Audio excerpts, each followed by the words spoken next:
La présidentielle de mars 2021 au Congo, Denis Sassou Nguesso désigné candidat de son parti. Nous parlerons également de la République démocratique du Congo, la destitution de la présidente du Parlement, Janine Mabunda. Et puis la Côte d'Ivoire, Bédié met fin à la désobéissance civile. La France, le Togo, la coopération militaire. Et cette saisine de Jean-Luc Mélenchon, c'est ce qui nous préoccupera aujourd'hui autour du plateau pour évoquer ces sujets. Vivien Emmanuel Thomy de Plume Libre. Bonsoir Vivien. Bonsoir aux amis sur le plateau. Permettez aussi que je salue les proches et les familles de tous ceux qui ont perdu des êtres chers au cours de cette année fatale et très mauvaise de 2020. Vivement que 2020 s'en aille et qu'on retrouve un peu de sourire. Face à vous, Georges Hérault, l'adjoint au maire de Cloto 2, n'est-ce pas? Bonsoir Georges. Bonsoir Samuel, bonsoir aux confrères, aux amis journalistes qui sont ici et bonsoir à tous nos téléspectateurs. Vous êtes du cercle des leaders émergents, Clé Togo. Et puis nous avons également Adam Adjronou, directeur de publication de Vision d'Afrique. Bonsoir Adam. Bonsoir Samuel, bonsoir les co-panélistes, bonsoir téléspectateurs et téléspectatrices. Merci. On commence tout de suite avec le Congo. Le président du Congo-Brazza, Denis Sassou Nguesso, 77 ans, dont 36 au pouvoir, a été désigné sans surprise jeudi candidat à l'élection présidentielle prévue en mars 2021 par les 17 partis qui composent sa majorité présidentielle dans ce pays pétrolier d'Afrique centrale. Chaque parti de la majorité présidentielle a opté ou va le faire incessamment pour la candidature du président Denis Sassou Nguesso. La majorité présidentielle pense que tous ses chefs pensent tous que c'est le président Denis Sassou Nguesso qui réunit tous les atouts. C'est ce qu'a déclaré Pierre Moussa, président par intérim de la majorité présidentielle au cours d'une conférence de presse. Adam Adjronou, est-ce qu'on ne parlerait pas ici d'une boulimie de pouvoir de la part de Denis Sassou Nguesso? Non, bon, ça dépend. Vous savez, lorsque les observateurs de la vie politique du Congo-Brazzaville essaient donc d'entretenir un peu ce genre de discours, mais ce qu'il faut retenir, vous savez, il n'y a pas de surprise dans cette candidature, dans la mesure où depuis le référendum de 2015, tout le monde savait que le verrou de la limitation du mandat était sauté. Et par conséquent, la velléité de se maintenir au pouvoir par Denis Sassou Nguesso, il n'y avait pas donc de doute là-dessus. Donc nous sommes dans une suite logique. On l'a vu en 2016, il avait donc été plébiscité aussi bien par, disons, son parti. Et de même moment, il a donc... Et vous allez voir, lorsqu'on lit un peu le parcours de la vie politique au niveau du Congo-Brazzaville aujourd'hui, vous constaterez réellement qu'il n'y a pas de poids lourd en ce qui concerne donc l'opposition qui puisse donc le tenir tête. Il a tout fait pour quand même éliminer ou quand même baliser la voie réellement donc pour déployer de bout en bout, disons, son désir de pouvoir donc se maintenir au pouvoir. Donc, vous convenez avec moi que toute opposition qui tente de tenir tête à Sassou Nguesso aujourd'hui est réduite au néant. Les quelques-uns qui existent, peut-être ils le font pas personne interposée ou loin. Ils sont loin, ils ne sont pas quand même au Congo-Brazzaville. Donc, de toute évidence, c'est vrai que cela n'est pas en harmonie réellement avec l'appréciation ou l'appréhension qu'on aurait bien voulu faire en Afrique, d'ailleurs même que beaucoup d'autres pays également essaient donc d'émerger aujourd'hui. Nous avons constaté dans plusieurs d'autres pays, surtout lorsque nous prenons dans la zone CEDEAO, il y a eu d'ailleurs même, c'est vrai qu'il y a eu des clivages concernant certains pays, mais de toute évidence, on a constaté que la volonté donc des pairs de la CEDEAO de pouvoir maintenir cette limitation de mandat est très active et très prononcée dans les choix politiques qui se font dans la zone. Malheureusement, au niveau du Congo-Brazzaville, il y a plusieurs points d'achoppement.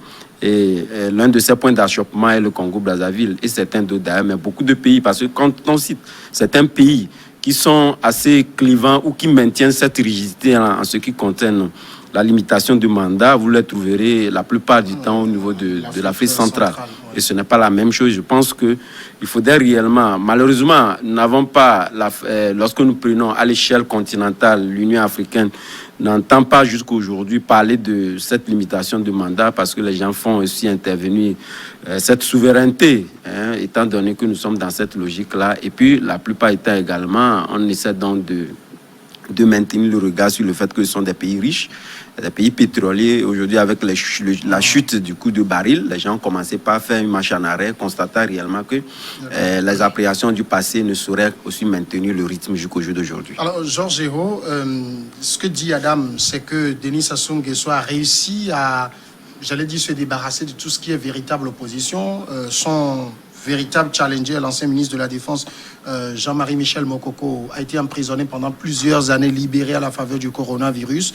Il ne pourra véritablement peut-être pas concourir. Donc, c'est un boulevard qu'il s'est ouvert finalement pour 2021.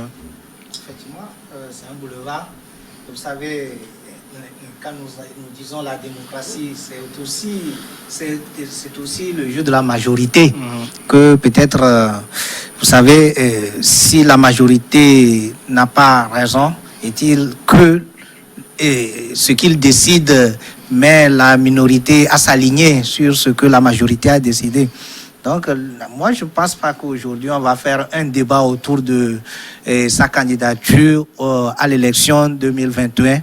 Parce que c'est déjà en 2015 que le référendum a été voté, je crois, à 94, quelque chose pour cent. Et donc, aujourd'hui, la Constitution lui autorise d'aller à cette élection. Le débat serait encore plus... Lorsque nous aurions en 2015. Aujourd'hui, la Constitution lui permet d'aller et c'est seulement son parti qui doit peut-être choisir une autre personne. Aujourd'hui, le parti a choisi que ça soit lui. D'ailleurs, quand vous avez la déclaration que vous avez lue tout de suite, il a été dit que c'est inéluctable, c'est dit que c'est inévitable son choix. Et c'est que tout le monde est d'accord. Et c'est, je crois, à l'unanimité des 2588 congressistes que le président a été porté. Donc aujourd'hui, il y a vraiment un boulevard devant lui. Et ce que peut-être on peut lui souhaiter, c'est que comme ils ont dit, le changement dans la continuité, effectivement, vivement que sa présidence profite à la population. Parce que nous, les Africains, nous savons que les Africains ne sont pas tellement tenus au changement des présidents des têtes, mais le bonheur des populations. C'est ce qui est très indispensable, que ce soit X ou Y, que les gens puissent bénéficier des ressources du pays, que certaines personnes ne soient pas dans le bonheur, au même moment qu'à côté, les gens croupis dans la misère. Vivien Tomi, la majorité présidentielle pense que de tous ces chefs, c'est le président Sassou Nguesso qui réunit tous les atouts. Mais moi, j'ai été attiré en préparant l'émission par cette phrase: nous nous battrons vaillamment avec courage pour convaincre le président de la majorité pour qu'il accepte les implorations et les exhortations de sa base politique, comme si Denis Sassou Nguesso allait faire de la résistance. C'est ça même ce qui fait rire, parce que quand on parle d'exhortation, imploration, on a comme l'impression que M. Sassou Nguesso ne veut plus se présenter et qu'on l'y oblige. Alors, malheureusement, c'est la tradition en Afrique. On se tait, on ne dit rien du tout, et puis après, il y a effectivement cette sortie des vaillants militants qui disent c'est vous le super coq, le plus beau coq du village, à part vous il n'y a plus personne, vous êtes né pour devenir roi, vous êtes roi, vous serez roi pour toujours, parce que là on ne parle plus de la présidence carrément, on parle de la royauté, on parle d'une monarchie, on parle effectivement de la chefferie traditionnelle. Parce que 36 ans, quand même, ça fait presque 2 générations. Hein, parce qu'il y a des jeunes Congolais qui sont nés, qui n'ont connu que M. Sassou Nguesso comme président. Au début, il était là, et puis après, Pascal Lissouba est revenu, il est reparti, et après, les armes ont crépité à Brazzaville. Et monsieur est revenu, et puis monsieur s'assoit, monsieur change la constitution et se donne les garanties possibles, et après se tait. Et voilà la majorité présidentielle qui fait une sorte de congrès, parce que en réalité, quand on lit entre les mots, ce n'est pas tous les partis qui appartiennent à la majorité qui ont déjà dit oui, mais on a l'espoir que les autres aussi vont dire oui au nom de l'entente politique. Maintenant, la question qu'on peut se poser, si en 36 ans de règne, comme le demanderait M. Barack Obama, si en 36 ans de règne, M. Denis Sassou Nguesso n'est pas capable de présenter un dauphin qui puisse le remplacer valablement et à qui il peut avoir confiance pour conduire les affaires de la cité, ça veut dire qu'il y a un problème qui se pose. Et malheureusement, ce n'est pas seulement au Congo-Brazza, mais dans beaucoup de pays, on se retrouve avec pratiquement la même situation. Pourquoi on ne peut pas faire des primaires au sein du parti ou de la majorité présidentielle? Tout simplement parce que Sa Majesté Denis Sassou Nguesso, on ne doit pas le toucher, on ne doit même pas le critiquer.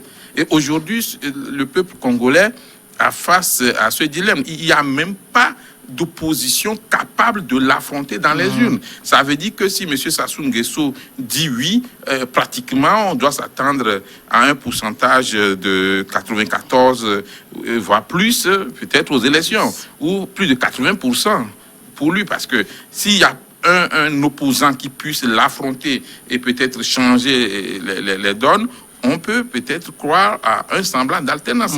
Aujourd'hui, les dirigeants africains ne doivent pas penser que c'est la longévité au pouvoir qui montre que vous avez bien régné ou bien vous avez travaillé pour votre peuple. On peut faire 2 mandats de 4 ans, mais laisser son nom dans l'histoire.